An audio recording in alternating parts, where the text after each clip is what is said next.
जगदाधार अकारण करुणा वरुणालय आनंद कंद सच्चिदानंद परमानंद मर्यादा पुरुषोत्तम भगवान श्री राम की वांगमयी प्रतिमूर्ति श्रीमद् रामचरितमानस आदि शक्ति सर्वेश्वरी राजराजेश्वरी त्रिपुर सुंदरी पराम्बा जगदम्बा महामाया के पावन चरणों में समुपस्थित समस्त श्रेष्ठ एवं सुधी जन सीता सती सावित्री अनुसुईया की परंपरा को अनुप्राणित करने वाले भक्तिमयी स्नेहमयी मातृशक्तियों भारत के होनहार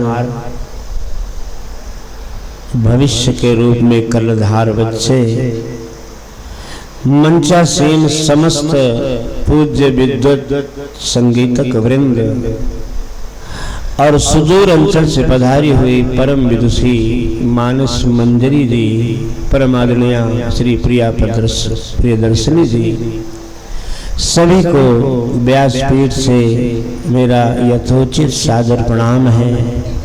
सभी के मंगल में जीवन की कामना करते हुए आए भगवान के उस पावन परम नाम का उच्चारण करें। अभी हमारे लोकू सिंह जी कह रहे थे की फोटो हो रही है। वास्तव में ये सही भी है कि तन लड़कपन और जवानी ये सभी ढल जाएगी। तन लड़कपन और जवानी ये सभी ढल जाएगी और यादगारी के लिए फोटो फकत रह जाएगी। यादगारी के लिए फोटो फकत रह जाएगी। तो आए हम परमात्मा के उस पावन पवित्र नाम का उच्चारण भाव से करेंगे। और जिसका मन न लगता हो ना भगवान का नाम लेने में, उसको भी छूटे है। उसको भी भगवान ने इतना आसान रास्ता मिलेगा कहाँ, इतना सुगम साधन कहाँ मिलेगा कि भगवान ने कह दिया अगर आपका मन न लगे, मन से न ले पाओ तो भाव कुभाव अनख आलस हूँ, नाम जपत मंगल दिश दस हूँ। दवा दूध से खाना है, अगर दूध का अभाव हो गया तो क्या दवा नहीं खाएंगे, पानी से खा लेंगे, कुछ तो असर करेगा, 1-2% तो करेगा। तो आइए भाव से भगवान के नाम का उच्चारण करेंगे कि श्री राम जय राम, जय जय राम, श्री राम जय राम, जय जय राम, श्री राम जय राम, जय जय राम। गाइए घास से जय जय राम, मंगल भवन मंगल हारी, मंगल भवन मंगल हारी, दशरथ बिहारी,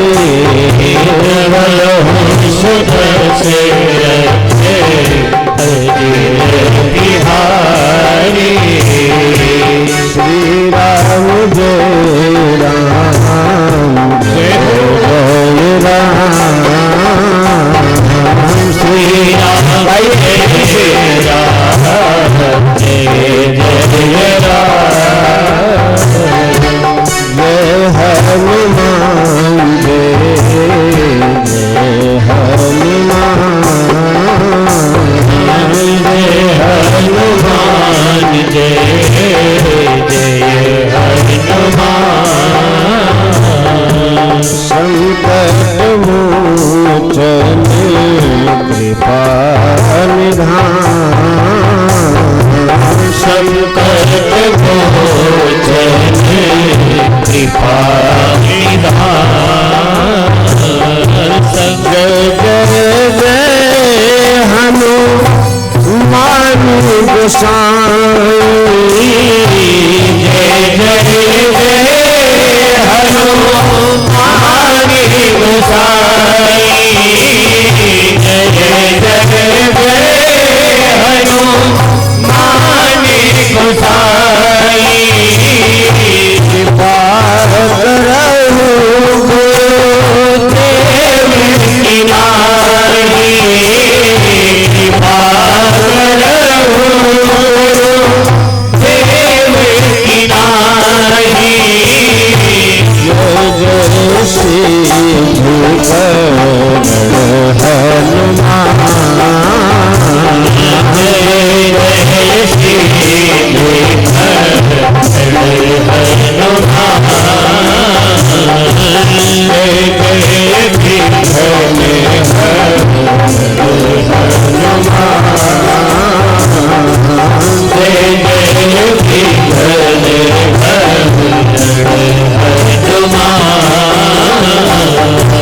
जनक सुता जगी जननी जानकी जनक सुता जगी जननी जानकी जनक प्रिय करो नाम धाम की अतिशय प्रिय करो नानी धारे की ताके युग हो तम मन ताके युग करे कमल बनावो दासु कृपा मेरे मन मति पाऊं दासु कृपा मेरे मन मति पाऊं सागर शिवहि नायक माता सागर शिवहि नायक माता सागर शिवहि नायक माता सागर शिवहि नायक माता विशद गुण गाथा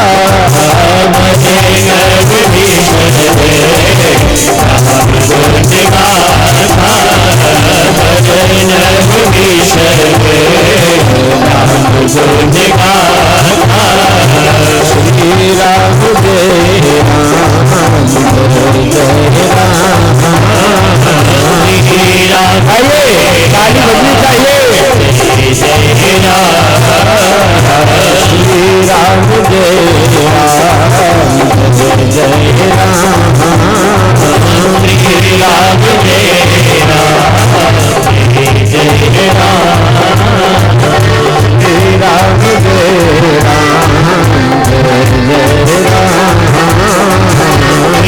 राम जय जय राम श्री राम जय राजा रामचंद्र भगवान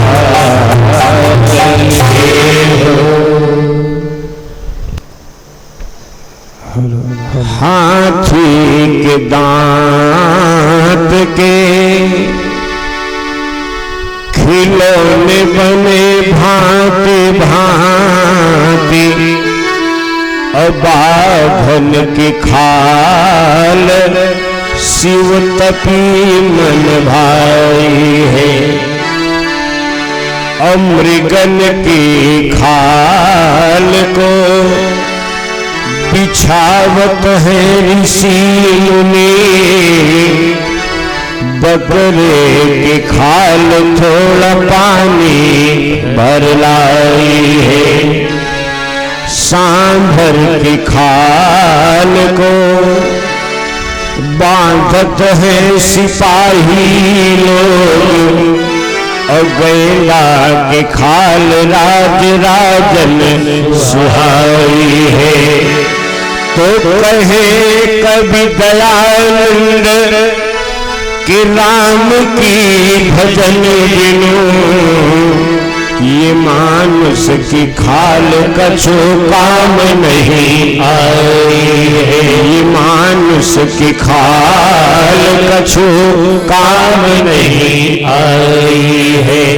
सृष्टि में जितने भी शरीर हैं सबका कार्य मरने के बाद भी कुछ न कुछ है, लेकिन मनुष्य की शरीर का मतलब मरने के बाद कुछ नहीं है। इसलिए जितना हो सके इस शरीर से परमात्मा की प्राप्ति का प्रयास करिए, और परमात्मा की प्राप्ति का सबसे सहज साधन कि कल युग केवल और हरि गुण गावत नर पावे भव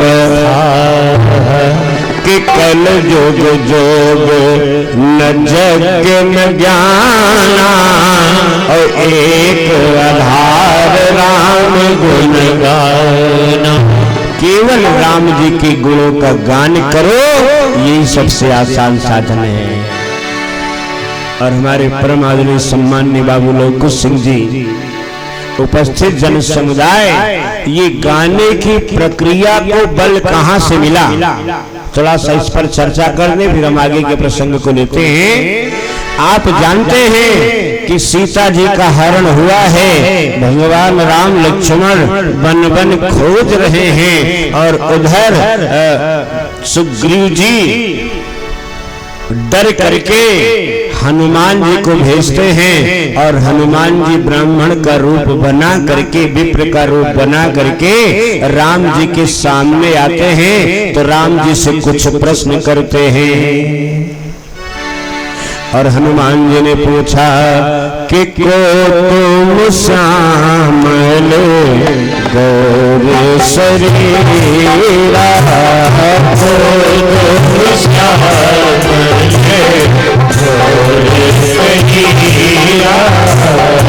क्षत्रिय रूप धीरहो बनवीरा, क्षत्रिय रूप धीरहो बनवीरा, कठिन भूमि को मन पर भारी, कठिन भूमि को मन पर भारी, कवन है तो पीछे रहो बन स्वामी, कवन है तो पीछे रहो स्वामी, तुम दीन देव महाको, तुम नर नारायण कठिन भूमि को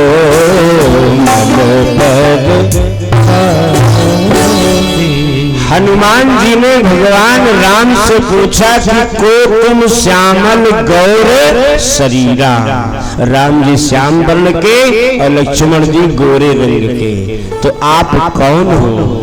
और आप तो सुकुमार राजकुमार लगते हो, आपके जो पैर हैं वो कोमल गामी लगते हैं, वो कोमल स्थानों पर चलने वाले हैं, और आप इस कठिन भूमि पर चल रहे हैं। आप कौन हो?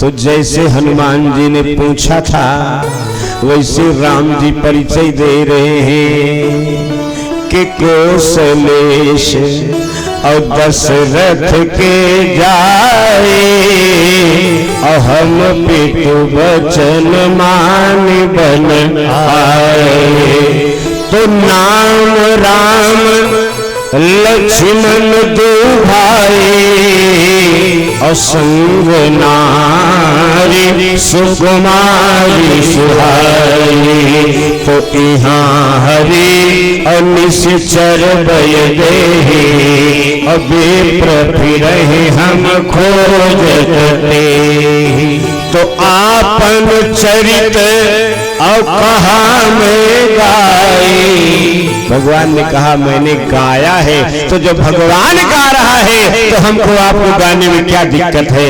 जितना हो सके भगवान के नाम का गान करना चाहिए।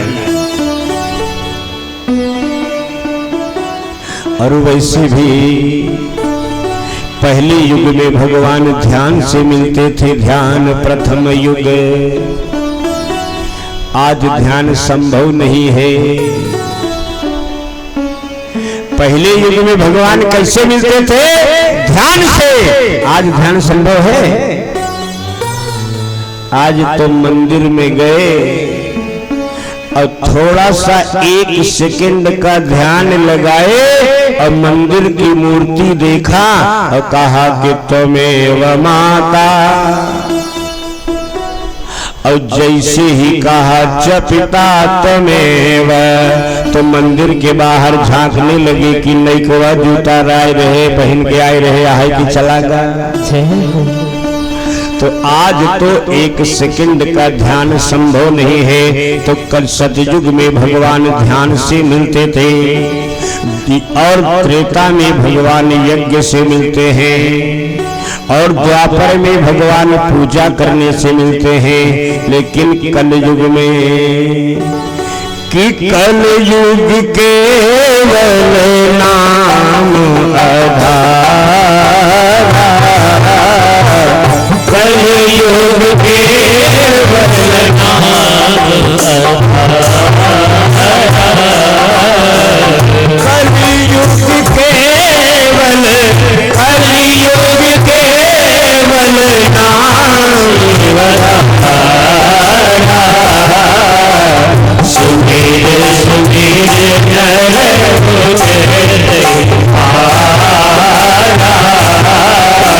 सुमेरे सुमेरे नर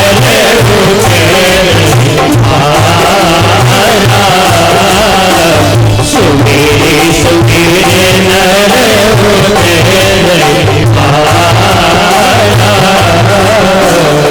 राजा रामचंद्र भगवान की। इसलिए जितना भी हो सके परमात्मा का नाम याद रखिए, स्मरण करिए। और भगवान को पाने के 3 रास्ते हैं। भगवान को प्राप्त करने के 3 रास्ते, जिसमें पहला रास्ता है ज्ञान, दूसरा रास्ता है वैराग्य और तीसरा रास्ता है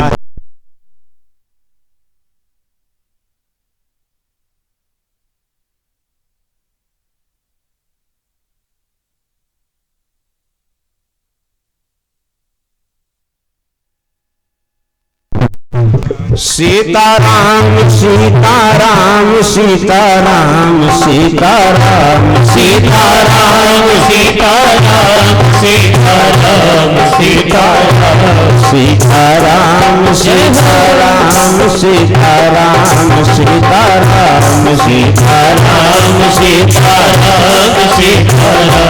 सीताराम। नारद के बेड़ा से निकला सीताराम सीताराम, नारद के बेड़ा से निकला सीताराम सीताराम सीताराम सीताराम सीताराम सीताराम सीताराम सीताराम सीताराम सीताराम। बोले राजा रामचंद्र भगवान की। बस इसी सूत्र को समझ लीजिए कि भगवान को पाने के 3 रास्ते, पहला रास्ता ज्ञान, दूसरा वैराग्य और तीसरा भक्ति। तो ज्ञान और वैराग्य से परमात्मा की प्राप्ति बहुत कठिन है। क्यों? क्योंकि ज्ञान पंथ कृपान कई धारा। ज्ञान के रास्ते पर चलने का मतलब तलवार की धार पर चलना है। ज्ञान जल से भी पतला है। जब यही नहीं पतला कि चल कितना पतला है, तो फिर ज्ञान का आकलन कैसे करेंगे? इसलिए ज्ञान से परमात्मा बहुत कठिन है। और वैराग्य भी, आधुनिकता में वैराग्य भी बहुत संभव नहीं है। तो ज्ञान और वैराग्य से चाहेंगे भगवान को तो हमें नीचे से ऊपर जाना होगा, नीचे से ऊपर जाना होगा। लेकिन अगर भक्ति से चाहेंगे तो परमात्मा को ऊपर से नीचे आना होगा। और भक्ति के अधीन ही परमात्मा रहते हैं। भक्ति जैसा चाहती है वैसा परमात्मा बनता है। आज मैं इसीलिए प्रसंग को नहीं छेड़ा हूँ कि माननीय जी आपको राम जन्म की कथा सुनाएंगी तो भक्ति का प्रभाव बताएंगी, लेकिन थोड़ा सा स्पर्श कर ही लीजिए कि हमें ज्ञान वैराग्य से परमात्मा को पाना है तो नीचे से ऊपर जाना होगा। और भक्ति से पाना चाहेंगे तो हम जहां रहेंगे परमात्मा को वहां आना होगा। रामचरितमानस में कौशल्या जी भक्ति का प्रतीक है, और अगर कौशल्या जी भक्ति का प्रतीक है तो परमात्मा को भय प्रगट कृपाला कौशल्या जी के सामने प्रकट होना पड़ा। शिवरी जी भक्ति का प्रतीक है, राम जी को चल के जाना पड़ा। केवट भक्ति का प्रतीक है, परमात्मा को खड़ा रहना पड़ा, जैसा चर्चा कर चुका हूं। तो आइए आगे की कथा को हम बढ़ाएं। चित्रकूट की तलहटी में मर्यादा पुरुषोत्तम भगवान श्री राम ने फटिक शिला पर सीता जी का श्रृंगार किया, और सीता जी का श्रृंगार करते हुए जयंत ने देखा तो जयंत को शंका हुई। ये कल कथा आपको बता चुके हैं। भगवान जयंत का कल्याण करने के बाद अत्रि महाराज और अनसुईया महारानी के पास जाते हैं। अत्रि अनसुईया जी सीता जी को नाना प्रकार की शिक्षा देती हैं, और फिर आगे भगवान बढ़ते हैं तो सरभंग ऋषि की मृत्यु का समय था। मृत्यु उनके पास आ रही थी और उन्होंने मृत्यु को कह दिया कि अभी 2 घड़ी ठहर जा, राम आ रहे हैं, राम का दर्शन कर लो, उसके बाद तू मेरे पास आना। भारत के ऋषियों में वो शक्ति है, वो ताकत है, वो उनके अंदर भगवान की कृपा है, वो मृत्यु को भी खा कर देते हैं। सरभंग ऋषि ने मृत्यु से कहा अभी तू दूर है, राम जी आ रहे हैं, राम जी का दर्शन कर लो तब। ये तो त्रेता की बात है। आइए इसी कलयुग में मृत्यु को दूर किया है। एक है अमरेही, एक स्थान है, वहां के संत मूलादास जी हैं। मूलादास जी की मृत्यु हो चुकी थी और पालकी लेकर के जा रहे थे, और किसी की बेटी की विदाई थी, उसकी बेटी की पालकी आ रही थी, और लोगों ने सोचा अब सगुन हो गया। और उधर मूलादास जी अपने मन में सोचे मृत्यु हो गई है, मृत्यु के काल में समा रहे हैं, लेकिन मृत्यु से कहा कि हे मृत्यु, मैं जीवन भर किसी के लिए अब सगुन नहीं रहा, लोगों की भलाई किया, और आज अंतिम बेला में लोग मुझे अब सगुन कह रहे हैं। तो अपने पालकी लेने वालों से कहा कि मुझे ले चलो मंदिर के पास, और पालकी मंदिर गई है और 24 घंटा राम नाम धुन चली है। उधर पटेल की बिटिया की विदाई हो गई है, वो अपने ससुराल पहुंच गई। इसके बाद संत मूलादास ने राम राम राम राम कहते हुए प्राण त्यागे हैं। ये भारतवर्ष है हमारा। कलयुग में भी साक्षात परमात्मा की प्राप्ति लोगों ने किया है। मैं आप लोगों से पूछूं, मीराबाई के जन्म की तारीख तो लोग बता सकते हैं, लेकिन मृत्यु की तारीख कोई बताएगा? साक्षात द्वारिकाधीश के मंदिर से भगवान की भुजा निकली है और मीराबाई समा गई है। ये भारत के नारी का गौरव है। संत एकनाथ संत नामदेव ये सदैव भगवान में विलीन हुए हैं। इनकी मृत्यु की तारीख कोई नहीं बता सकता। बोलो भक्तवत्सल भगवान के जय हो। आगे सुतीक्ष्ण ऋषि मिलते हैं।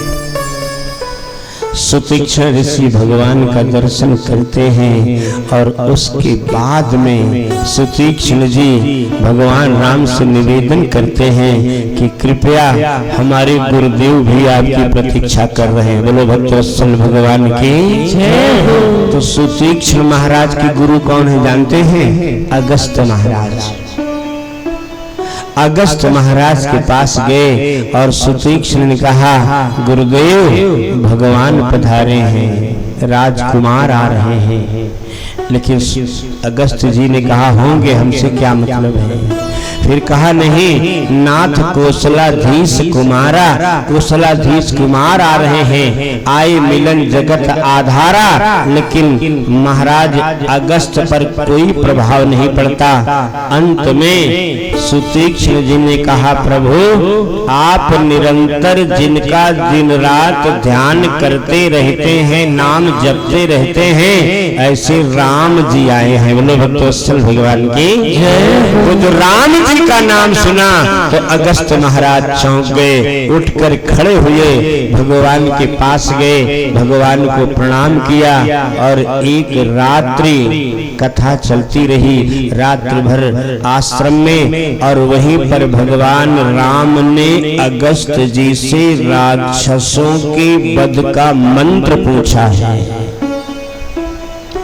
मंत्र सबसे नहीं पूछना चाहिए, मंत्र सबसे नहीं लेना चाहिए।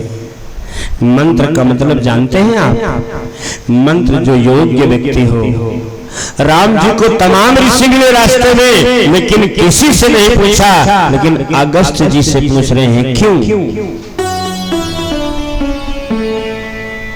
क्योंकि अगस्त जी राक्षसों की बढ़ती विचारधारा को रोकने में अगर कोई सक्षम था तो अगस्त महाराज है।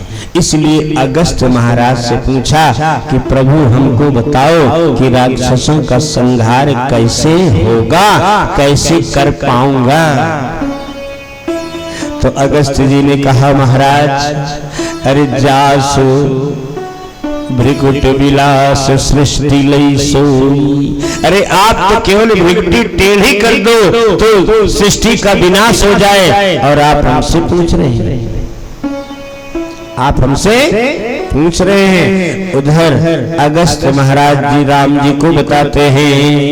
अब एक प्रकरण आप समझ लीजिएगा कि आप लोग चित्रकूट जाते हैं और चित्रकूट में कामदगिरि की परिक्रमा करते हैं। तो कामदगिरि की परिक्रमा क्यों होती है? कामदगिरि की परिक्रमा इसलिए होती है कि एक बार विंध्य पर्वत में, विंध्य पर्वत की श्रेणी है, एक बार विंध्य पर्वत में सूर्य भगवान से कहा कि हमको प्रणाम करो। जैसे गांव घर में कुछ जने होती, सबका पहलगी नहीं किया, प्रणाम करवाओ थे। तो उधर कामदगिरि ने कहा कि हमें प्रणाम करो, और सूर्य भगवान ने प्रणाम करने से मना कर दिया। और जब प्रणाम करने से मना कर दिया तो उस कामदगिरि विंध्य पर्वत को अहंकार हो गया और उसने कहा कि मैं आपको पूरा ढक दूंगा। और वो बढ़ने लगा। तो जैसे जैसे विंध्य पर्वत बढ़ रहा था, वैसे वैसे संसार में अंधेरा छा रहा था। अब विंध्य पर्वत को शांत कौन करे?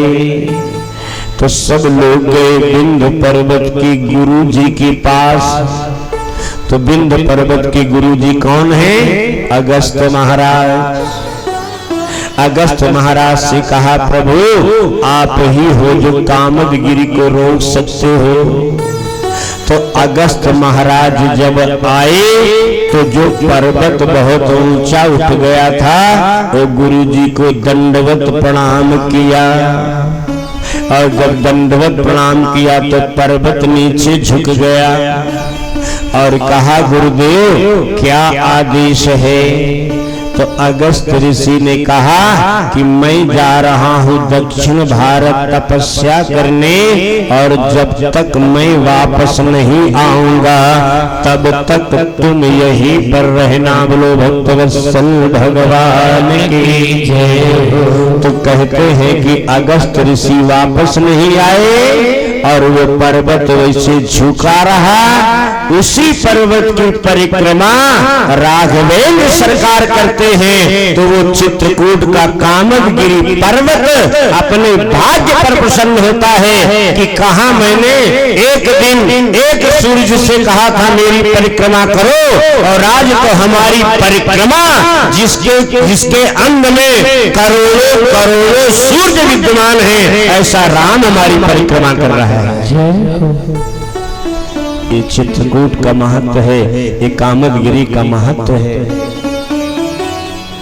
भगवान वहां से जब अगस्त मुनि से पूछा तो अगस्त मुनि ने कहा कि आप गोदावरी के तट पर चले जाइए पंचवटी में, और जब पंचवटी में जाइएगा दंडकारण्य है जो कि वीरान हो चुका है, अगर आप वहां पहुंचेंगे तो वहां हरियाली का आगमन होगा।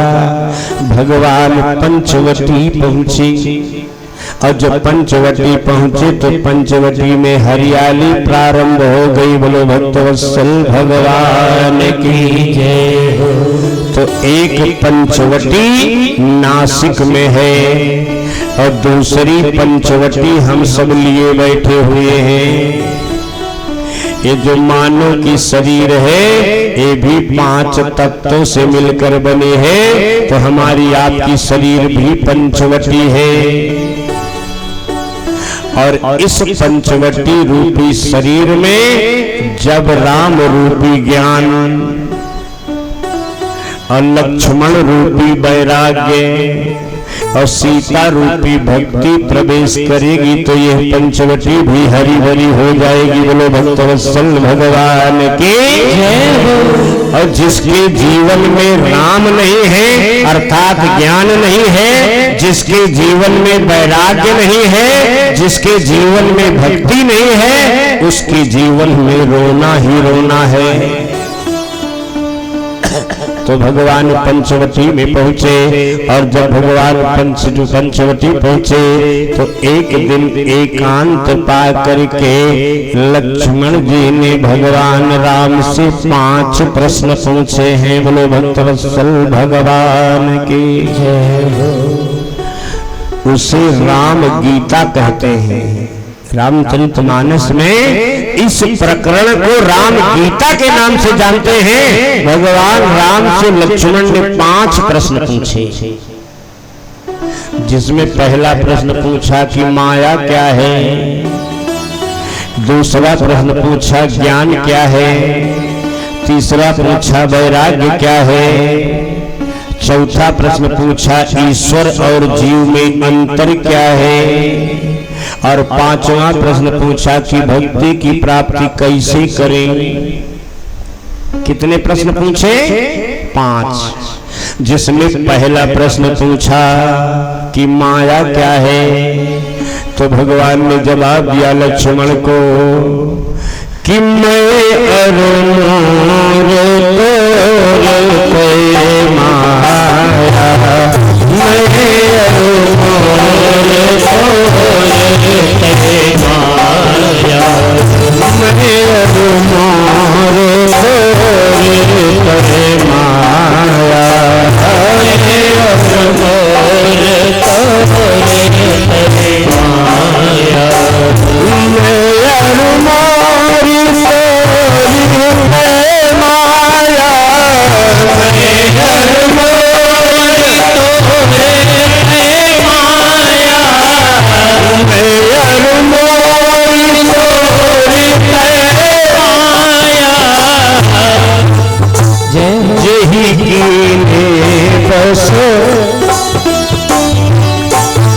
केवल माया क्या है?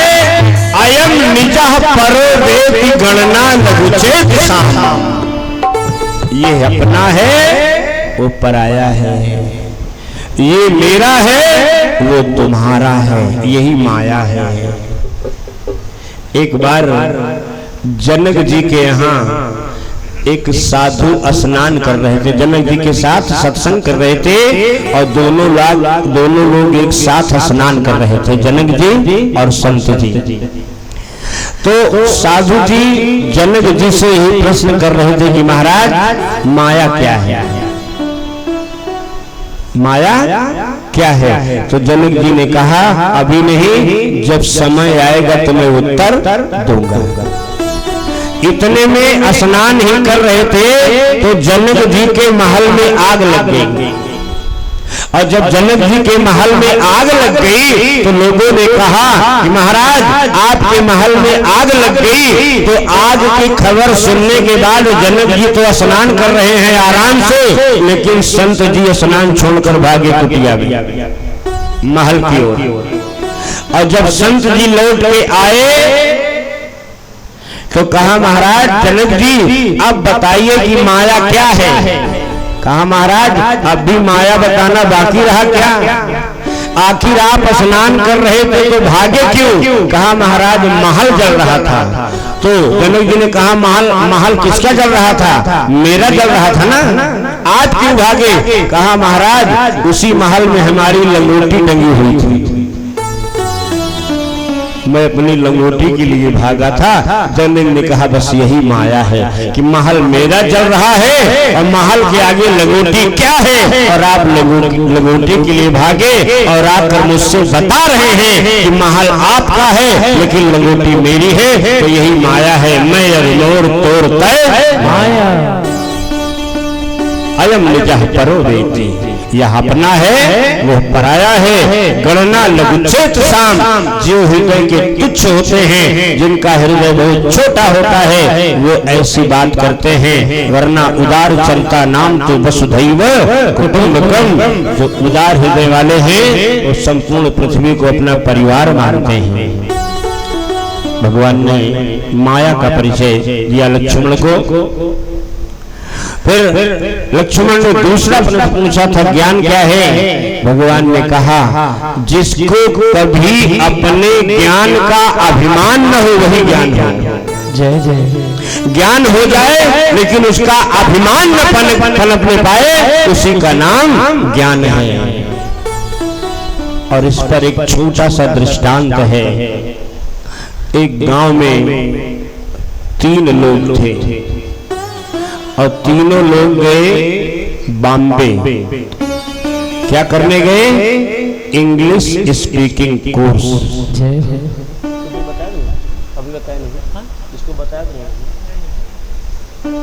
कहाँ गए? इंग्लिश स्पीकिंग कोर्स करने। और तीनों लोग केवल एक शब्द सीखे बस। एक ने सीखा यस, एक ने सीखा VR3 और एक ने सीखा डोंट वरी। अब जो पहले को आता वो दूसरे तीसरे को नहीं, जो दूसरे को आए पहले तीसरे को नहीं, जो तीसरे को आए पहले दूसरे को नहीं, बस यस VR3 डोंट वरी। और 3 महीना बाद कोर्स खत्म करके तीनों लोग गांव आए। अब गांव में अगले बगल तीनों लोग घर बनवाए कि कहीं हमारा अभ्यास छूट न जाए, हम अंग्रेजी भूल न जाए, एक शब्द सीखे वो भूल न जाए। संजोग से एक जहां जाए जिसके पास जाए, गांव का कोई भी व्यक्ति मिले, तीनों लोग साथ में रहे, कोई कुछ पूछे बस यस VR3 डोंट वरी। संजोग से एक दिन उनके गांव में चोरी हो गई, और जो चोरी हो गई तो दरोगा जी ने टाइम दिया कि मैं आऊंगा तफ्तीश करने और मुझसे जिसको बात करना होगा करेगा। तो गांव वाले सोचे कि अब हमारे गांव में अंग्रेजी की जानकार हो गए हैं, क्यों न दरोगा जी को इन्हीं से बात करा दें। तो दरोगा जी भी समझ जाएंगे कि अंग्रेजी के जानने वाले हैं। अब भैया गांव वाले इनके पास गए और कहा क्यों भैया? कहने यस कहन कैसे बात करोगे, कहन वी आर फ्री, कहन कोई समस्या तो नहीं आएगी, कहन डोंट वरी। अब दरोगा जी आ गए और गांव वाले इन तीनों को लाए, दरोगा जी के सामने खड़े हुए। दरोगा जी को शंका हो गई कि गांव वाले पकड़े हैं, तो दरोगा जी ने कहा क्यों तुमने गांव में चोरी की? पहला वाला कहा यस, फिर कहा चोरी करने में कितने लोग थे? दूसरे ने कहा वी आर फ्री, तीनों लोग लाइन में खड़े हैं। फिर दरोगा जी ने कहा ले चलो, चोर तो यहीं मिल गए। अब हथकड़ी लगने लगी। तीसरा का कहता है डोंट वरी। तो ऐसी विद्या कबने काम की, ऐसा ज्ञान किस काम का? इसीलिए कहा सा विद्याया विमुक्त, ये विद्या तो वो हो, ज्ञान तो वो है जो मुक्ति प्रदान कर दे। और अगर कोई ज्ञान हमें बंधन में डालता है तो ज्ञान नहीं, वो महा अज्ञान है। तो भगवान ने ज्ञान की परिभाषा बताई। और फिर तीसरा प्रश्न वैराग्य का है। वैराग्य से तो बातें कर रहे थे कि तृण सिद्ध, यानी सिद्धि को तृण के समान जो त्याग देता है। कौन सी सिद्धि को? कोई भी सिद्धि हो, उस सिद्धि को जो तृण की तरह त्याग दे वही वैरागी होता है, वही वैराग्य है। और वैराग्य के बाद भगवान ने लक्ष्मण से कहा कि लक्ष्मण चौथा प्रश्न तुम्हारा बहुत अच्छा है कि जीव और ईश्वर में अंतर क्या है? भगवान क्या है और जीव क्या है? तो भगवान ने कहा कि परबस जीव सबसे भगवान, परबस जीव सबसे भगवान, परबस जीव सबसे भगवान, परबस जीव सबसे भगवान, परबस जीव सबसे भगवान, परबस जीव सबसे भगवान, जीव एक श्री जीव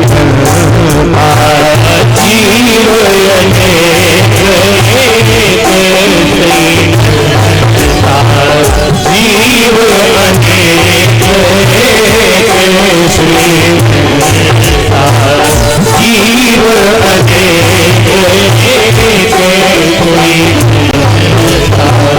भगवान ने कहा लक्ष्मण परबस जीव, ये जो जीव है ये दूसरे के अधीन है। जो दूसरे के अधीन है वो जीव है, और जो अपने अधीन रहता है वही भगवान है। जीव अनेक हैं, लेकिन श्री कंता यानी भगवान एक है। और कल आपको उदाहरण के द्वारा प्रस्तुत किया गया था कि कबीर कुआं एक है, अपनिहारी अनेक, बर्तन सबके न्यारे न्यारे, पर पानी सब में एक। तो पानी कौन है? परमात्मा है। परमात्मा क्या है? जल है, और हम आप बर्तन हैं।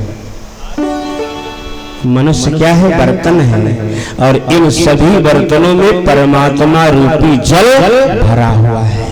जीव अनेक एक श्री कंता, ये सब चर्चा हो ही रही थी कि इतनी देर में जैसे ही भगवान ने लक्ष्मण को ज्ञानोपदेश दिया, तो अब ज्ञान वैराग्य से चर्चा हो रही थी।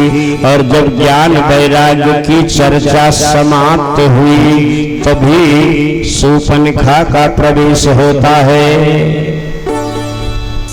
हमारे आपके जीवन में जब ज्ञान और वैराग्य से पूर्ण होते हैं, तभी जीवन में आसक्ति आना शुरू होती है। और आसक्ति क्यों आती है? परीक्षण करने के लिए। तो शूर्पणखा आसक्ति है। अध्यात्म की दृष्टि में शूर्पणखा कौन है? आसक्ति है। और वैसे शूर्पणखा का शाब्दिक अर्थ है सूपनखा। सूप और नखा, नख, नख माने क्या होगा? नाखून। नाखून। और सूप माने, सूप जानते है ना? तो जिसके नाखून सूप जैसे हो। आज बहुत जने देखा जी, बहुत बड़ा बड़ा नाखून यहाँ तक रखे रहा। तो हम नहीं कह रहे हैं, अब जे कई नाखून इतना बड़ा बड़ा हुई तो बाकी समझ ले।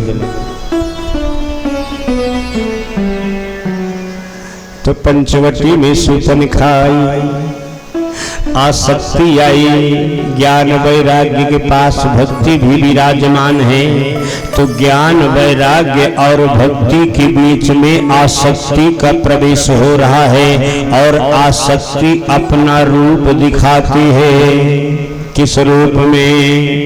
कि पंचवटी सो गई एक बारा, देख विफल भई जुगल तुम्हारा।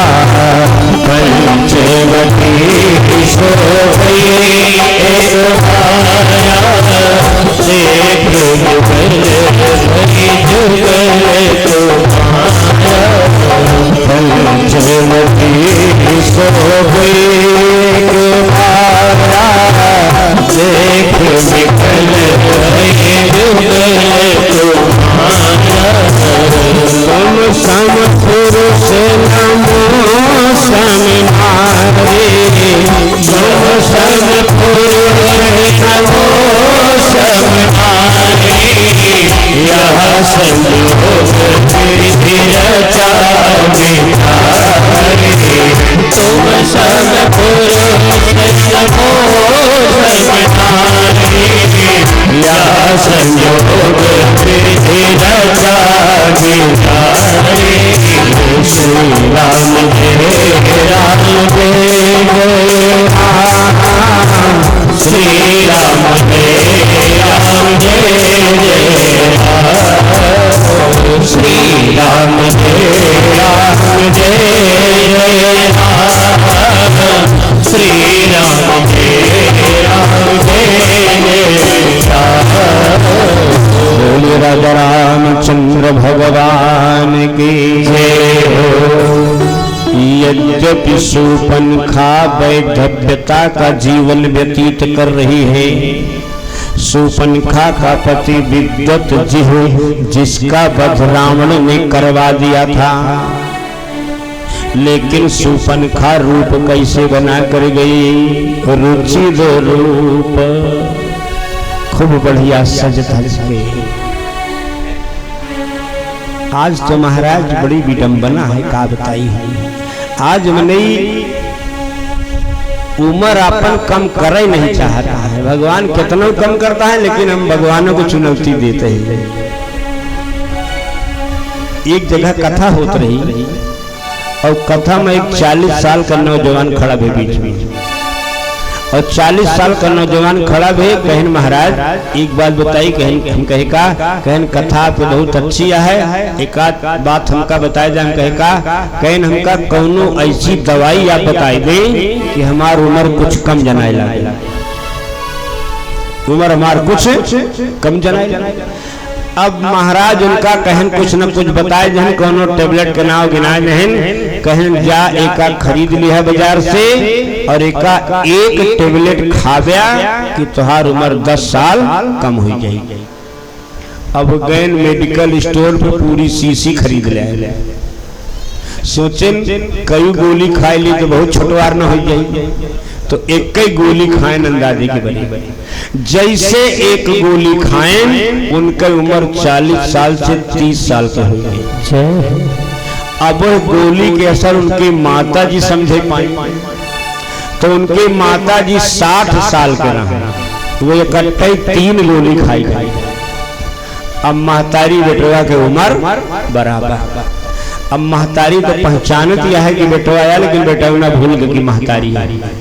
तो आवत रहे रास्ता में जो अपने लड़का को देखी, कहीं घर जाया तो जौन जौन काम बाकी है का पूरा कैलिहा। लड़कवा कहे तू के हो तू जौन हमका कहा कि है कौनो चिन्हा पहचान नहीं ना। महतरिया कहा तू पागल है, कहें तू पागल है, हम जो तोका जानते नहीं कि तो कहा कि हमका पहचान रहे, कहें नहीं, कहें हम तुहार अम्मा ही, कहें अम्मा ही तो तू ऐसे कैसे हो गया, कहें दोने को तू एक गोली खाया है, वो कहा हम 3 गोली खाए गए। कहें अच्छा, तो उनके अम्मा कन्या में ठिनान के गदेला ले रहा, छोटा सा बालक गोद में ले रहा है। वो कहा गोद में के का ले रहा, कन्या में कौन गदेल आई, कहने लोग नहीं छीना, कहें नहीं, कहने तोहरे बाबू वही, कहने कब कहने 7 गोली खाई गए। जय भैया आज काल गोली मिले लागे तुम नहीं बुढ़ाए तो ना, लेकिन गोली तो नहीं पावत है, लेकिन डाई वही पावत है। तो गोली काम तनी के डाई करत बा ना।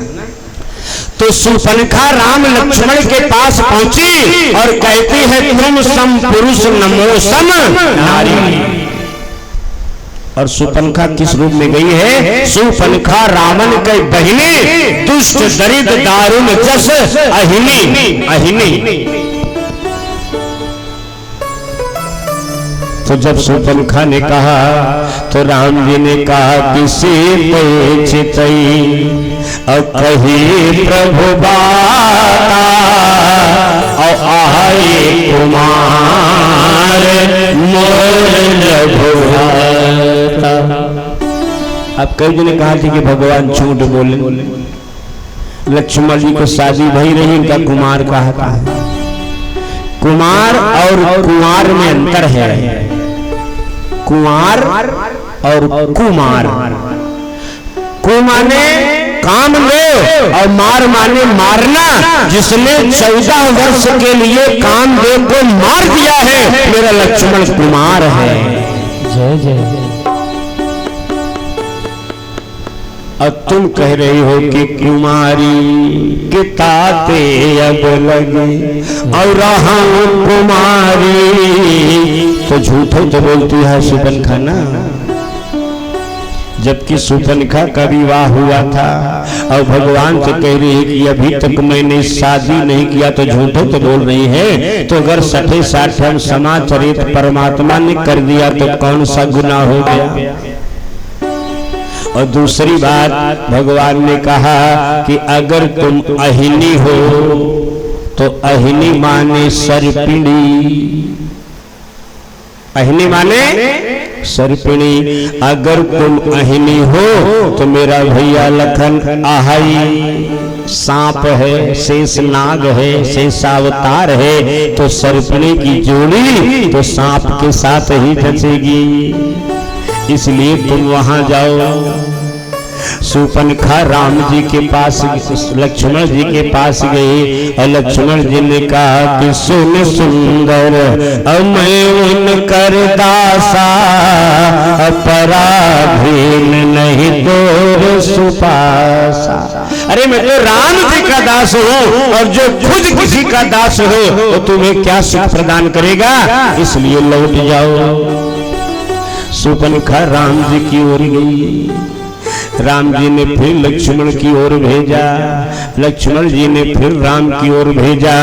ऐसा करते करते करते करते शूर्पणखा को क्रोध आ गया, तो फिर अपने असली रूप में आ गई। बोले भक्तवत्सल भगवान की जय हो। क्योंकि निपस्य चिंता कृपणस्य वित्तम मनोरथम दुर्जन मानवानामि। अत्रिया चरित्रं पुरुषस्य भाग्यं दैवो न जानाति कुतो मनुष्यः। राजा की चिंता और कंजूस का धन, निपस्य चिंता कृपणस्य वित्तम मनोरथम दुर्जन मानवानाम। त्रिया चरित्रम, अपुरुषस्य भाग्यम दैवो न जानाति कुतो। शूर्पणखा इधर उधर भटकती रही और जब असली रूप में आई तो भगवान ने इशारा किया और लक्ष्मण जी ने शूर्पणखा का नाक कान काट दिया और नाक कान बिनु भई बिकरारा, बिल्कुल विकराल रूप हो गया शूर्पणखा का। वहां से चली और चल करके खरदूषण से बताते हैं, खरदूषण जाते हैं और खरदूषण राम जी के सम्मुख जाते हैं। तो राम जी का स्वरूप देखने के बाद खरदूषण का विचार बदल जाता है, क्योंकि भगवान के रूप में मोहिनी है, भगवान के रूप में मोहिनी है। तो उधर शूर्पणखा को देख करके खरदूषण जब राम जी को देखता है तो कहता है कि यज्ञ भोगिनी, कि यज्ञ भोगिनी अकील कुरूपा, बधलायक नहीं पुरुष अनुपा। यद्यपि मेरे बहन को कुरूप किया, नाक कान काटा, लेकिन ये बधलायक नहीं है, ऐसा खरदूषण सोच रहा है। भगवान ने माया किया और खरदूषण को कोई मार नहीं सकता था। खरदूषण को श्राप था, 14,000 सेनाएं थी, सैनिक थे उसके पास, और उसको ये श्राप था कि ये आपस में लड़कर मरेंगे। तो जितने भी सैनिक थे राम जी ने सभी का रूप ले लिया। तो सारी राक्षस एक दूसरे को राम समझ रहे हैं, एक दूसरे को राम समझ करके आपस में लड़ करके सब नष्ट हो गए। बोलो भक्तवत्सल भगवान की जय। और फिर शूर्पणखा वहां से निकली तो सीधा लंका पहुंची, और जब लंका पहुंची तो रावण के पास पहुंचे। रावण देखकर बहन को क्रोधित हुआ, तुम्हारी दशा किसने की? तो शूर्पणखा राम लक्ष्मण का नाम तो बाद में बताती है, पहले कहती है उनके साथ एक सुंदर सुकुमारी है, क्योंकि रावण जो है वो सौंदर्य का प्रेमी था, इसलिए सीता जी की सुंदरता को बता करके रावण के मन को टटोला और टटोल करके, लेकिन रावण भी कहता है कि क्या तुमने खरदूषण से नहीं बताया?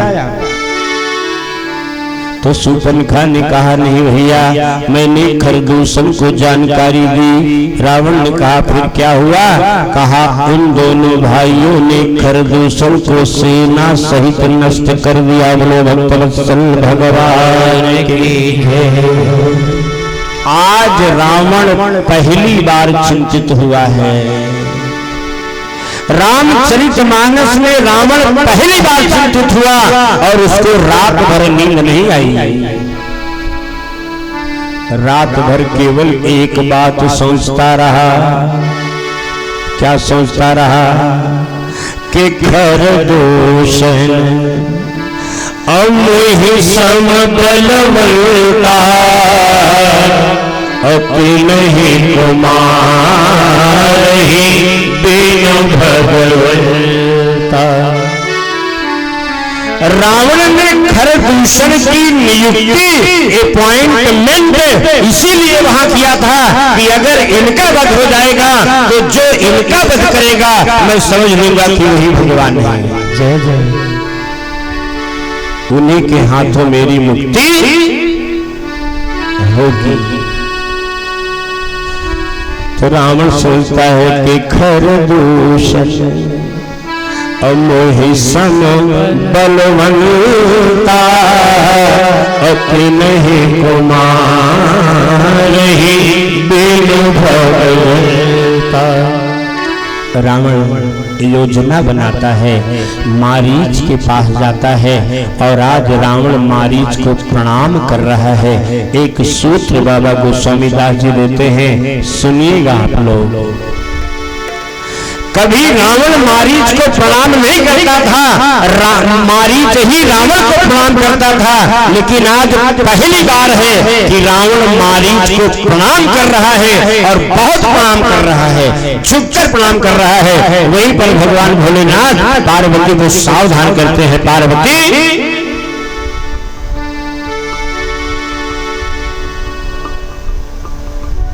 कि नवन नीचे कई,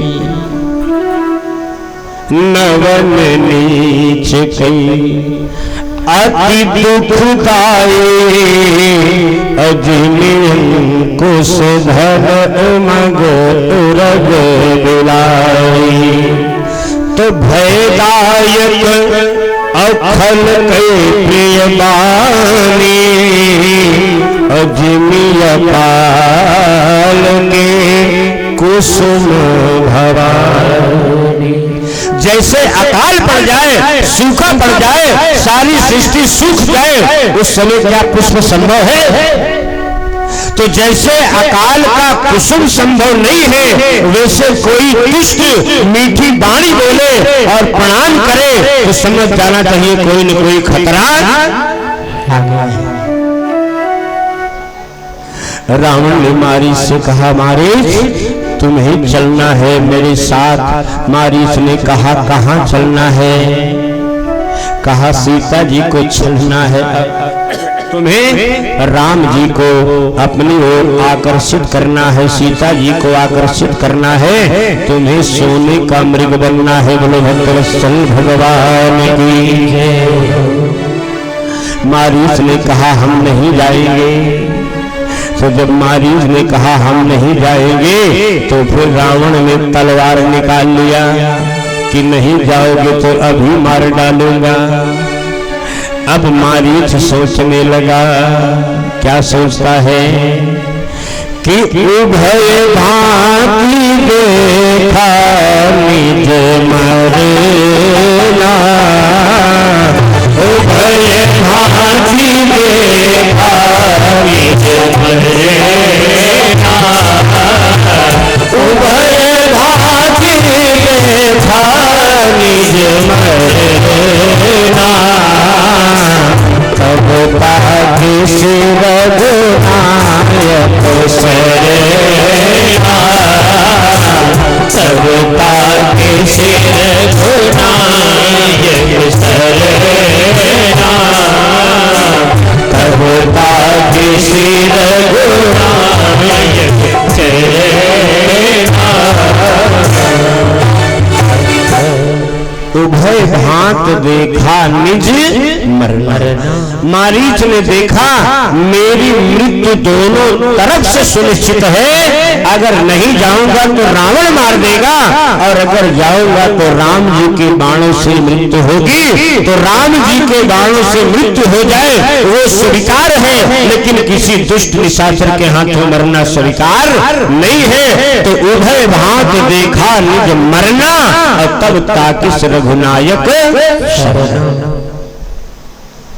सुंदर मृग का रूप धारण करके मारीच भगवान के पास सीता जी के पास जाता है। सीता जी मृग मारीचिका में उलझ करके स्वर्ण मृग देखते हैं, राम जी से निवेदन करते हैं कि अगर इसकी वृक्षाल ला दें तो मैं सुंदर चित्रांकन करूंगी।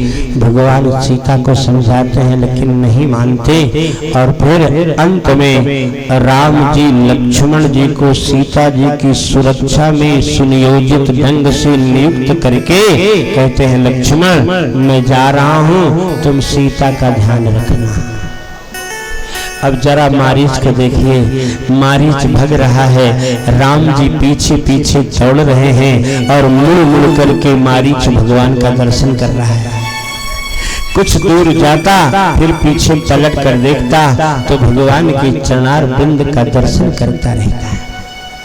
और जैसे जैसे भगवान दौड़ रहे हैं, सीता जी भगवान के चरण की रेखाओं को अपने हृदय में उतार रहे हैं। और उधर मारीच काफी दूर ले जा करके राम जी को, तब राम जी ने जैसे ही बाण तान करके छोड़ा, वैसे पहले सुमिरन से लक्ष्मण, पहले उसने लक्ष्मण का नाम लिया, फिर राम का नाम लिया। तो जब मारीच ने हाय लक्ष्मण कहा, तो सीता को राम की आवाज में कहा, तो सीता जी को लगा कि लगता है राघव संकट में है। और सीता जी ने लक्ष्मण से कहा, लक्ष्मण जाओ, तुम्हारे भैया संकट में हैं। लक्ष्मण जी ने कहा, भाभी आप भी क्या बात करते हैं? अरे मेरे भैया का कोई कुछ कर सकता है क्या? जिसकी दृष्टि टेढ़ी हो जाए, जिस संसार का विनाश हो जाए, ऐसे मेरे भैया के साथ कुछ नहीं हो सकता। आप निश्चिंत रहिए। सीता जी नहीं मानती और लक्ष्मण जी को बड़ा लागू शब्द कहते हैं, बड़ा कठिन शब्द कहा। लक्ष्मण जी के लिए जिस शब्द का प्रयोग सीता जी ने किया, शायद लक्ष्मण जी सहन नहीं कर सके। अब क्या कहा आप लोग समझते हैं? सीता जी ने लक्ष्मण की दृष्टि पर शंका पैदा कर ले कि मैं कुटिया में अकेले हूं, लक्ष्मण मुझे तेरी नियत पर भरोसा नहीं है। लक्ष्मण जी को बड़ा बहुत कष्ट हुआ, बड़ी पीड़ा हुई। लक्ष्मण जी दिल थाम लिए और कहा, माँ मैंने आज तक आपको माँ समझा है, और एक माँ मेरे प्रति ऐसा सोचे, इतना सुनकर मेरी मृत्यु क्यों नहीं हो जाती? लक्ष्मण जी तो दुख में डूब गए। लक्ष्मण जी चले जरूर, लेकिन जाते जाते उन्होंने एक रेखा खींची और कहा, जब तक भाभी हम और भैया नहीं लौट आते, तब तक आप इस रेखा का उल्लंघन मत करिएगा, रेखा के बाहर मत निकलिएगा। और जैसे ही लक्ष्मण गए तो सोने बीच 10 कंधर देखा, आवा परम जति के रेखा। बढ़िया सुंदर साधु का स्वरूप बना करके। आजकल तो महाराज बड़े बड़े ज्ञानी तमाम हो गए हैं। आजकल कथावाचक बहुत हैं और सबके कथावाचक मन भाव है। तो एक गांव में 4 जने रहे, इकट्ठे 4 साथी रहे, चारों जने कहें चला कथा बाँचा जाए। उस तो कतो नौकरी करे हुई फैक्ट्री सैक्ट्री तो बड़ा मुश्किल है, और कथा बाँचे में चकाचक बढ़िया खूब छाने घोटे को मिला था। हाँ? तो चारों जने एक राजा के राज्य में चला गए और एक कई साथी चारों जने कुटिया लगाए ले। और सवेर भवा राजा की कथा सुने के मन भव, तो राजा एक सिपाही का भेजन, कहें जा महाराज कोनो कथा वाचक ले आओ तो कथा सुना जाए। तो राजा के सिपाही चले। अब जरूरत एक लोगों की थी और रहे 4 जने, तो एक लोग को इशारा से बुलाए और कहा, महाराज आपको कथा कहना आता है? कहने यार पागल भय हो, इतना बड़ा चंदन हमारा झूठे लगा है क्या? कहने चलिए महाराज कथा सुनाना है। अब महाराज आ गए, व्यास गद्दी पर बैठ गए, जनता सामने बैठ गई। ये हुआ कि महाराज कथा सुनाइए। तो महाराज आंख बंद किए और कथा कहना शुरू किए कि कथा कहत है, कथा कहत है, कथा कहत है, कथा कहत है। 2 घंटा लगातार हो गए, मेरे अलावा कुछ न कहन कथा कहा था, कथा कहा। राजा कहने यार कहाँ से इनका पकड़ के लाया? इतने मुश्किल से बाजा उजा मिला है, इतनी व्यवस्था बनाई गई बा, अगर यह कहीं तो जनता का सुनी जा दूसरे का ले आवा। अब भैया कथा बाचक खान देखे रहा है सिपाही उनके, अब 3 जने बाकी रहे। पहुंच गए, एक जने का और इशारा से बोलाएं, कहन महाराज कोई नहीं कह पाओगा, कहन हमका ले चले। अब दूसर के महाराज आए गए। अब कहन ब्राह्मण के अपमान ठीक नहीं ना, ये बैठा है जो कहा कहे दिया माइक उठा के हम धर दिया, क्या करे? भैया दूसरे महाराज के पास माइक पहुंच गया, उनसे कहें महाराज कथा सुनावा, तो न कुछ ना आवत रहा। वो देखें कि एक जने कहता है कथा कहत ही, कथा कहत ही, तो दूसर की महाराज कहता है जौन तू कहता है वह हमहु कहता है, जौन तू कहता है वह हमहु कहता है, जौन तू कहता है वह हमहु कहता है। राजा कहने यार का बताइए, कथावाचक सही न मिले का। भैया तीसरके महाराज आए, तीसरके महाराज के मंच लगा, तो वास्तव में सही तो यह कि मंच पे बैठे के पहले हमका सबको जौन स्वागत सत्कार हो था भाई खूब बढ़िया।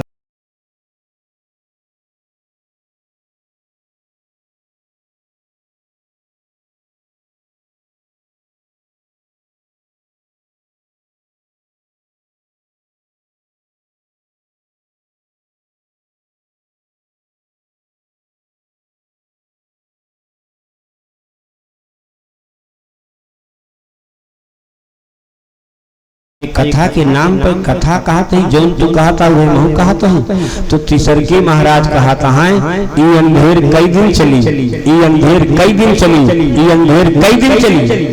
मतलब जनता का बेवकूफ बनाए कि कथा कहते हैं जौन तू कहता वह महू कहते, ये अंधेर कई दिन चली। राजा कहें आखिरी मौका है, अगर आपकी सही कथावाचक न आए तो आज के बाद हमारे यहाँ कथा उठा न हो। राजा के सिपाही सोचने में तो तीनों जने आए हैं, एक जने बाकी हैं, कहे न उन्हों को देख ली गैन भैया हुआ। उनसे कहें महाराज वो तीन जने कथा नहीं बोल पावता है। महाराज कहें वो तीनों जने चेला ही, अब अंडर ट्रेनिंग है, अब कथा सिखाता है, हमका ले चला। अब की भैया गुरु महाराज आएंगे, अब गुरु महाराज के तख्ता लग गया और गुरु महाराज से कहें महाराज अब आप सुनावा, जनता बहुत बोर हो गया है। तो गुरु जी देखें कि एक जने कहता है कथा कहत ही, एक जने कहता है जौन तू कहता है वह हमहु कहत ही, एक जने कहता है ई अंधेर कई दिन चली। तो गुरु महाराज कहता है कि जय दिन चले चलाए जा, माठा पूरी खाए जा, जय दिन चले चलाए जा, माठा पूरी खाए जा। यानी राजा खिया बैठा है, खूब छाने घोटे का मिलता है, यही से काम है, बैठे भोजन दे मुरारी, ना हर चले न चले कुदारी। जब तक ये भेष बना रही, खाए पिए की कमी न रही, चिंता नहीं ना, बस आप कथा सुनावा बस। राजा हाथ जोड़ के भेजिया के कथा हमारे भैया न हो। तो आज रावण सून बीच दस कंधर देखा, अवावा परम गति के वेशा। भेष बनाकर आया है, असली रूप में नहीं आया।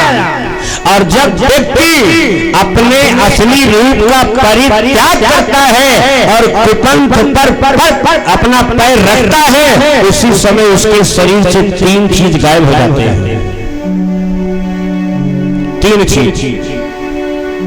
और आपका पैर कुमार्ग पर गया, गलत रास्ते पर गया कि आपके शरीर से तीन चीज गायब हो जाएंगे।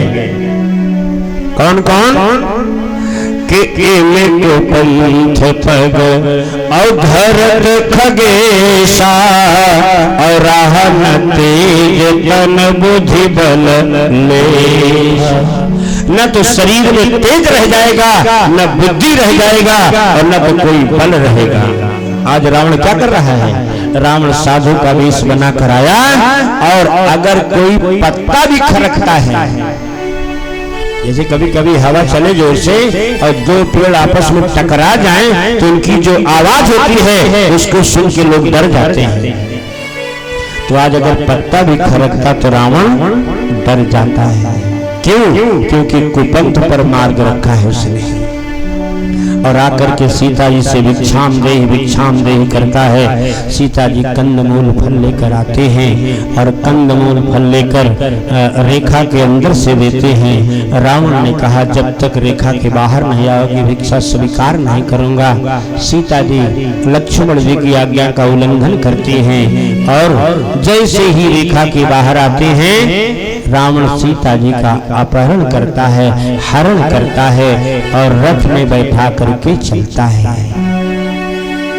और सीता जी हा राम हा राम हा राम हा रघुवर हा प्राण प्रिय, सीता जी रो रही हैं, बिलखती हुई चली जा रही हैं। और सीता जी को जब ऊपर से जाते हुए देखा तो नीचे बैठे थे सुग्रीव वगैरह, और सीता जी ने अपने गहनों की पोटली, जो भी गहने पहने थे सारे गहने को निकाले और एक कपड़े की पोटली बना करके उसी पर्वत पर गिरा दिया। उसको सुग्रीव ने अपने पास सुरक्षित रख लिया और सीता जी चली जा रही हैं।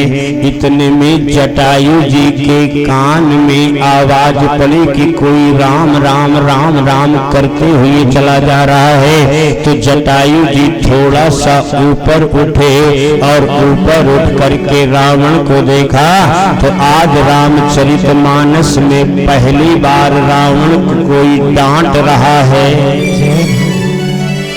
प्रसंग बड़ा महत्व का है, सुनिएगा।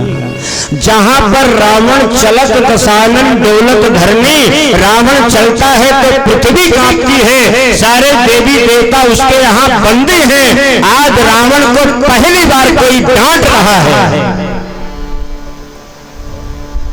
और जटायु जी ने कहा कि रे दुष्ट, अरे कि रे दुष्ट और न और निर्भय चले से न जाने से मोही। कहा है दुष्ट, तू ऐसे चला जा रहा है जैसे मुझे तू जानता ही नहीं। इसका मतलब क्या हुआ?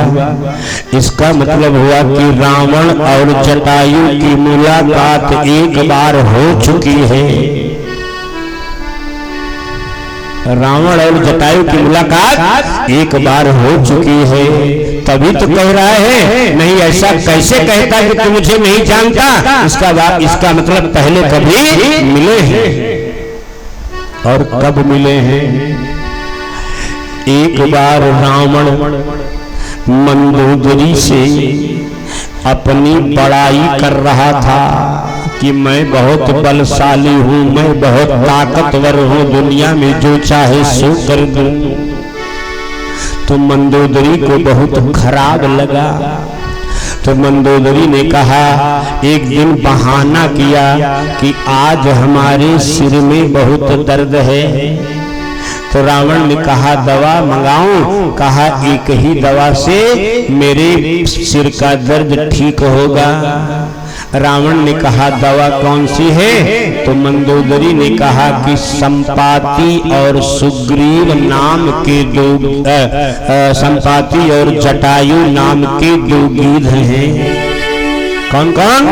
संपाति और जटायु नाम के दो गिद्ध हैं। अगर उनको मार करके उनका लहू लाओ, रक्त लाओ, उसी को मस्तक पर रखूंगी तभी ठीक होगा। बोले भक्तवत्सल भगवान की जय। रावण कहता है इसमें कौन सी बड़ी बात है, अभी जाता हूँ, अभी लाता हूँ। रावण चला, इधर जटायु और संपाति कई दिन से भूखे हैं, कुछ खाने को नहीं मिला। लेकिन जब रावण को दूर से आते देखा तो दोनों लोग खुश हो गए कि भोजन तो आ रहा है। लेकिन दोनों भाइयों ने निश्चित किया कि भैया इसको हम दोनों मिल बांट कर खाएंगे, बेईमानी मत करना। बोलो भक्तवत्सल भगवान के। इतनी देर में रावण पहुंच गया और रावण के पहुंचते ही संपाति ने रावण को पूरा निगल लिया। अब जब पूरा का पूरा निगल लिया तो जटायु ने कहा भैया आप बेईमानी कर रहे हो, आपने कहा था मिल बांट कर खाएंगे और आप अकेले ही खा गए। इतना कहा तो फिर संपाति ने रावण को बाहर निकाल दिया। अब जैसे संपाति ने बाहर निकाला वैसे जटायु ने निगल लिया। बोलो भक्तवत्सल भगवान की जय। संपाति ने कहा भैया हम तो बाहर निकाल दिए, अब आप बेईमानी कर रहे हो। फिर भैया जटायु ने बाहर किया, फिर संपाति निगले और संपाति निगले तो जटायु ले ले, जटायु निगले तो संपाति ले ले। ऐसे करत करत रावण अधमरा हो गया और अधमरा हो गया। अब दोनों भाई विचार करने लगे कि अब चलो इसको मारा जाए, बांट के खाया जाए। दोनों भाई विचार कर रहे थे, इसी बीच में रावण मौका पाया तो 1 2 3 हो गया और डरते डरते मंदोदरी के पास गया तो मंदोदरी ने कहा दवाई लाए। अरे कहा दवाई को छोड़ो, भला कहो मैं ही लौट कर आ गया हूँ, ये बहुत बड़ी गनीमत है। बोलो भक्तवत्सल भगवान की जय। तो आज वही जटायु रावण को कह रहा है कि रे रे दुष्ट ठाड़ किन होई और निर्भय जन से न जाने सी।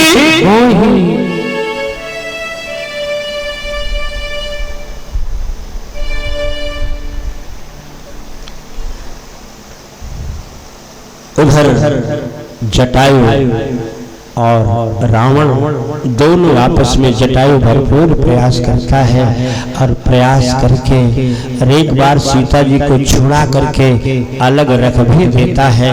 और जब रावण सोच लिया कि अब मैं जटायु से पार नहीं पाऊंगा तो रावण अपनी तलवार निकालता है और तलवार निकाल करके जटायु के पंख को काट देता है। अब देखिए आज लोग तनिक भगवान के काम करते हैं तो भगवान का काम करने के बाद कहा कि बहुत भगवान के काम करते हैं तब तो कष्ट मिलता है। अरे जटायु से बड़ा काम किसने किया होगा कि सीता जी की रक्षा के लिए प्राणों की बाजी लगा दी और इसके बाद भी राम रक्षा करने के बजाय जटायु के पंख काट दिए गए। और जैसे ही जटायु के पंख कटे तो काटे से पंख के काटे से पंख और गिरा खगधर में और सुमेरे राम के अद्भुत सुमेरे राम के अद्भुत करे। आज जटायु राम जी के करने को, राम जी के कार्य को करना चाहता है।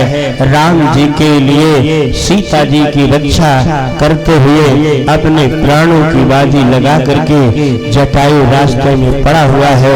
और जब रावण सीता जी को ले जा करके अशोक वाटिका में निर्धारित स्थान पर विराजमान कर देता है। इधर राम लक्ष्मण मारीच को मारने के बाद जब कुटी पे पहुंचे तो कुटिया सो नहीं पाए और जब कुटिया सो नहीं पाए तो हे खग मृग है मधुकर श्रेणी और तुम देखी सीता मृग।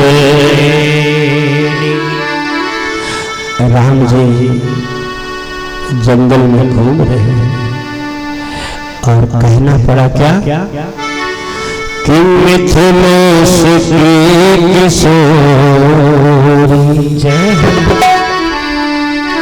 मिथिलेश की किशोरी सीता मेरी कहाँ है मिथिलेश की किशोरी सीता मेरी कहाँ है मिथिलेश की किशोरी सीता मेरी कहाँ है मिथिलेश की किशोरी सीता मेरी कहाँ है मिथिलेश की किशोरी सीता मेरी कहाँ है मिथिलेश की किशोरी मिथिलेश की किशोरी सीता मेरी कहाँ है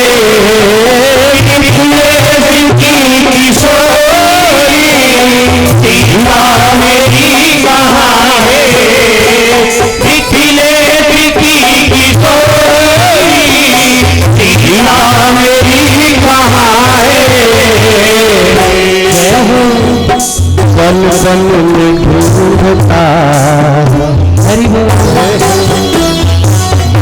वन में खोजता हूँ, लगती नहीं निशान है, वन में खोजता हूँ, लगती नहीं निशान है, वन में खोजता हूँ।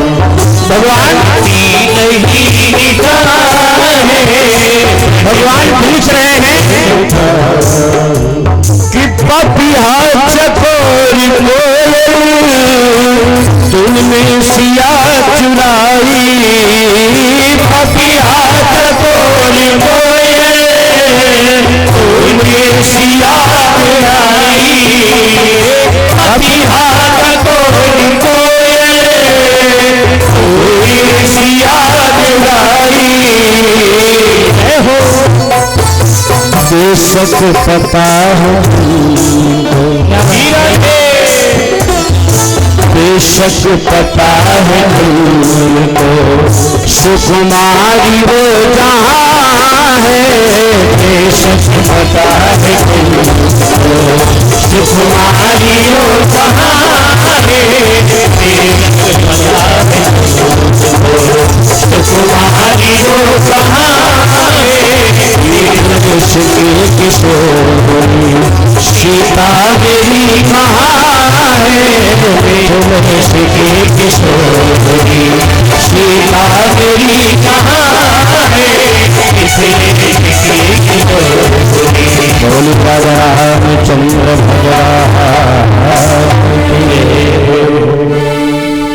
इसके आगे की कथा मैं कल बोलूंगा, लेकिन उससे पहले मैं चाहूंगा कि हमारे बीच में पूज्य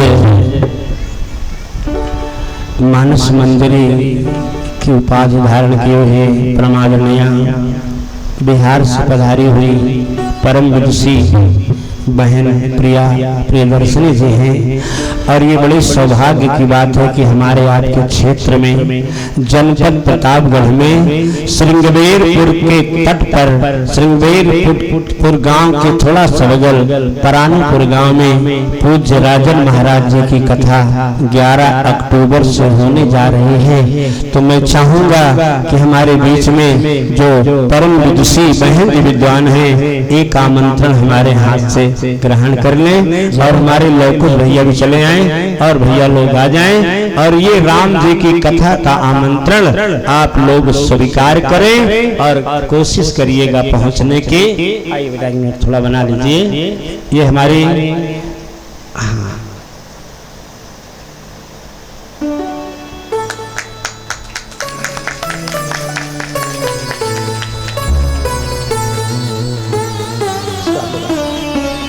हमारे लौकुश सिंह जी हैं। एक पत्र आप भी ग्रहण कर लीजिए क्योंकि आप कथा के पुरोधा हैं, आपके पास होना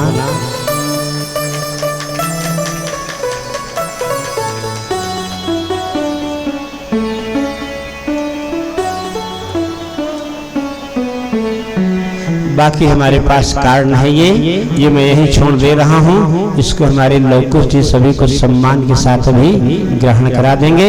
आइए 2 बार भगवान नाम संकीर्तन। आज की वाणी को विराम। जो कुछ जाने अनजाने में त्रुटियां हो रही हों, आपके घर का बालक हूँ, आपके घर का हूँ, आपके जनपद का हूँ, तो बस क्षमा प्रार्थी हूँ। इसलिए 2 बार भगवान नाम संकीर्तन कर लीजिए भाव से कि श्रीमन नारायण नारायण नारायण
शंकर भगवान के। बोले पूज्य गोस्वामी दास जी महाराज के। श्रीमद् रामचरित मानस के। बोले सत्य सनातन धर्म के। धर्म सम्राट स्वामी करपात्री जी महाराज की। बोले राजा रामचंद्र की जय हो। श्री शंकर भगवान की जय हो। बहुत बहुत धन्यवाद, बहुत बहुत साधुवाद। महाराज श्री आपने अपने मुखार बिंदु से हम सबको कथा श्रवण कराने का जो सौभाग्य हम लोगों को प्राप्त हुआ, उसके लिए बहुत बहुत साधुवाद। दीदी श्री से निवेदन करते हैं, आग्रह करते हैं, चरण बंदन करते हैं, व्यासपीठ पर विराजमान हो। बिहार की धरती से पधारी हुई, जिनका जनपद छपरा वर्तमान में छपरा है, पुराना नाम सारण है।